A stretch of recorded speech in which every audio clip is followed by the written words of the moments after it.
Alors, salut tout le monde, on est quasiment un an après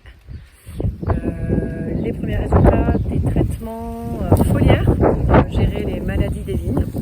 Donc on est avec Sabine ici, qui effeuille, mais pas dans la condition d'un compost. Donc là on est dans la condition agroécologique. Je rappelle un petit peu le dispositif expérimental. Sur l'ensemble de ces parcelles, la dernière ligne sera la ligne contrôle vers la gauche. Ensuite, on a divisé les parcelles en deux. Ici, on est sur la parcelle agroécologique.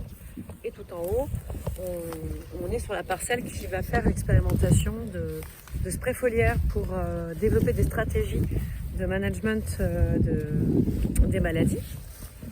Et puis, la parcelle agroécologie reste sans traitement.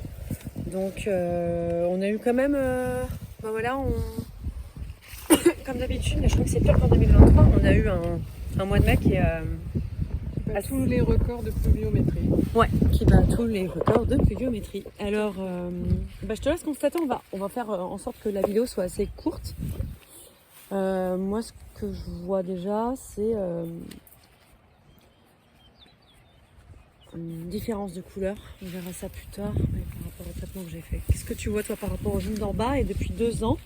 Qu'est-ce que tu as observé dans ton vignoble entre le bas qui d'habitude est toujours bon et le haut qui était très carencé? Donc en 2022 on avait un sol, je rappelle, très érodé avec beaucoup de ruissellement, des vignes qui asphyxiaient, beaucoup de maladies, énormément, et surtout des carences avec aucune fructification. Je laisse la parole à Sabine pour vous avoir remis le contexte. Déjà, je dirais, premier élément, il y a une sorte d'uniformisation, c'est-à-dire que le haut, qui était drôlement en retard, va rattraper les plans qui sont plus vers le bas. On peut dire que la ligne va être un petit peu, va s'organiser d'une manière continue. Donc ça c'est plutôt bien, donc on sent que les plants qui ont été traités sont plus vigoureux. Donc là on voit bien que le feuillage est identique quasiment tout le long, alors qu'avant il y avait vraiment une rupture. On avait vraiment le haut qui était carencé, qui peinait. Donc ça c'est important, il y a un dynamisme qui s'est lancé. D'accord. Cette année on a déjà au niveau de l'érinose, c'est quand même intéressant. L'année dernière, pour ceux qui se souviennent, on avait déjà des résultats très intéressants, moins d'érinose sur la partie traitée en microbio.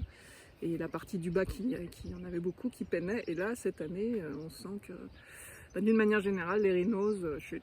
Voilà. On a une pression beaucoup moins importante. Donc ça, c'est intéressant. En haut, rien du tout. En bas, très faible. Donc voilà, on sent que c'est une vigne qui se porte mieux, plus résistante.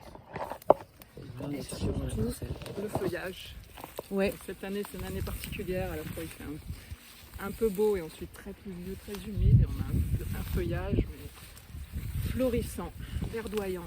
Je pense qu'on doit avoir 10-15 cm de plus que d'habitude. Ouais. Donc vigoureux. Et tu parlais des feuilles, moi je les trouve vraiment magnifiques. Bien sorti, un vert bien pétant.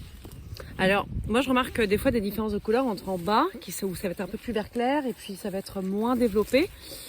Et par rapport, tu vois là, quand on arrive dans la parcelle expérimentale, par rapport aux pulvérisations là, que j'ai fait ces dernières semaines, j'ai l'impression, et avec les bénévoles aussi, que le développement foliaire commençait à plus se développer. Pareil aussi au niveau du cep, enfin, du pied. On a un bon développement.